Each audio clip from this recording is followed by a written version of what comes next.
बोलो पुरुषोत्तम भगवान की जय। आज हम पुरुषोत्तम मास के 7वें दिवस की कथा का श्रवण कर रहे हैं।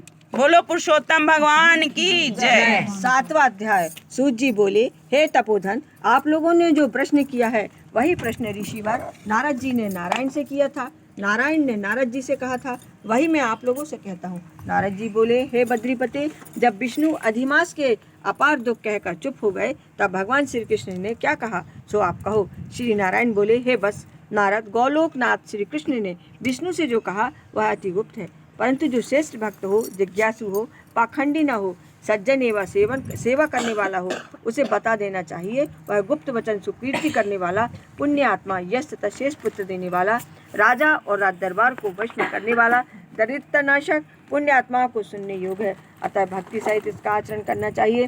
श्री पुरुषोत्तम बोले, हे विष्णु, आपने यह बहुत अच्छा किया जो मलमास का हाथ पकड़कर यहाँ ले आए, इससे आपकी लोक में महान कीर्ति होगी। जब आपने अधिमास को अपना लिया तो मैंने भी इसे अपना लिया, अतः मैं इसे भी अपने समान सर्वोपरि करूँगा। यह गुण, कीर्ति, प्रभाव, ऐश्वर्य, शक्ति, पराक्रम व भक्तों को वरदान देने से मेरे ही समान गुणवान होगा। जैसे मैं विश्व में पुरुषोत्तम नाम से प्रसिद्ध हूँ, वैसे ही यह भी पृथ्वी पर पुरुषोत्तम नाम से विख्यात होगा। जो गुण मैंने इसको दिए हैं वे सब मुझ में हैं और मेरा पुरुषोत्तम नाम लोक वेद में विख्यात है। हे जनार्दन, वह सभी गुण तुम्हारी प्रसन्नता के लिए आज मैंने इसे दे दिए हैं। अतः हे मधुसूदन, आज से मैं ही इसका स्वामी हूँ। अब इसका पुरुषोत्तम नाम होने से सब जगत पवित्र हो जाएगा और यह मेरे समान होकर सब मासों का स्वामी होगा। अब यह जगत पूज्य और विश्व वंदनीय होगा।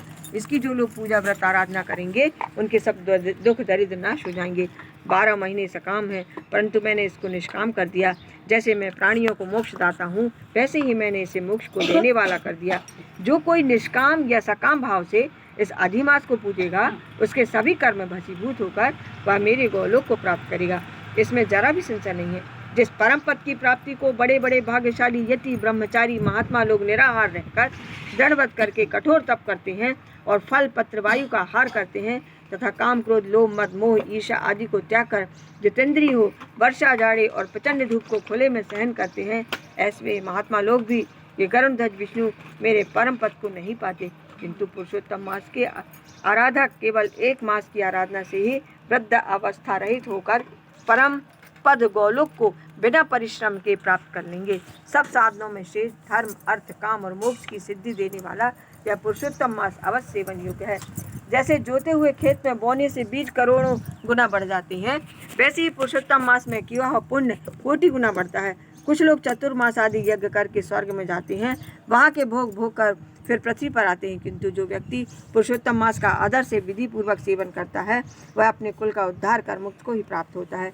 जो मुझे प्राप्त हो जाता है वह जन्म मृत्यु भय से व्याप्त व्याधि आदि वृद्धावस्था से घिरा हुआ संसार में नहीं जन्मता। जहाँ जाकर फिर लौटना नहीं पड़ता, वही मेरा गोलोक धाम है। ऐसा वेद और उपनिषद का वचन सत्य है, जो झूठा नहीं हो सकता। इस मास का स्वामी मैं ही हूँ, मैं ही इसको प्रतिष्ठित किया और मैं अपना पुरुषोत्तम नाम भी इसको दिया है, जिससे इसके भक्तों की चिंता अब रात दिन मुझको रहेगी।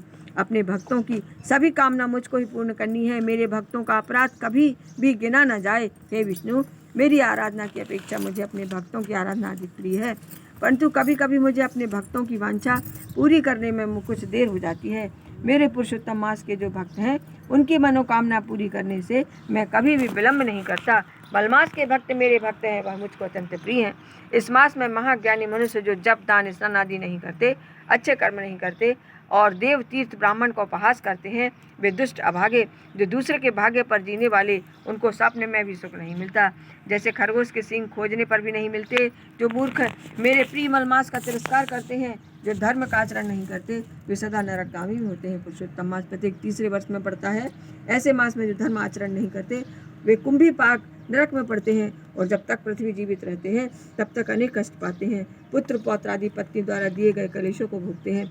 जो सुहागिन स्त्रियां पुत्र सुख और अपनी सौभाग्य की कामना से पुरुषोत्तम मास में स्नान, दान, पूजा पाठ आदि करेंगी, उनको मैं सौभाग्य, संपत्ति, विश्व एवं पुत्र आदि देता रहूँगा। जो स्त्रियां मेरा मास व्यर्थ निकाल देंगी, मैं उनके प्रतिकूल जाऊँगा, जिससे उन्हें ना तो पति का ही सुख मिलेगा और ना ही भाई, पुत्र, संपत्ति आदि का सुख तो स्वप्न में भी नहीं मिलेगा। अतः इस मास में सभी शुद्ध मन से स्नान, पूजा, जप आदि अवश्य करें और अपनी शक्ति के अनुसार दान करें। जो कोई पुरुषोत्तम मास में श्रद्धा भक्ति से मेरी पूजा करेगा वह धन पुत्र और विविध भांति के सुख भोग कर अंत में गोलोक में जाकर व्यास करेगा। मेरी आज्ञा से सब मनुष्य अधिमास की पूजा करेंगे, क्योंकि मैंने इसे सब मासों में उत्पन्न किया है। परमात्मा रमापते, अब तुम अधिमास की चिंता छोड़कर इस पुरुषोत्तम मास को वैकुंठ ले जाओ। श्री नारायण बोले। इस प्रकार विष्णु श्री कृष्ण के मुझसे ऐसे रसीले वचन सुनकर बड़े आनंदित हुए और मलमास को साथ लेकर नवीन मेघ के समान श्याम कांति वाले श्री श्याम सुंदर को प्रणाम करके गरुड़ पर बैठ शीघ्र ही अपने वैकुंठ को चले गए। 7वां अध्याय समाप्त। बोलो लक्ष्मी नारायण भगवान की जय। पुरुषोत्तम भगवान की जय। मात नर्मदे हर हर शंभु काशी विश्वनाथ गंगे।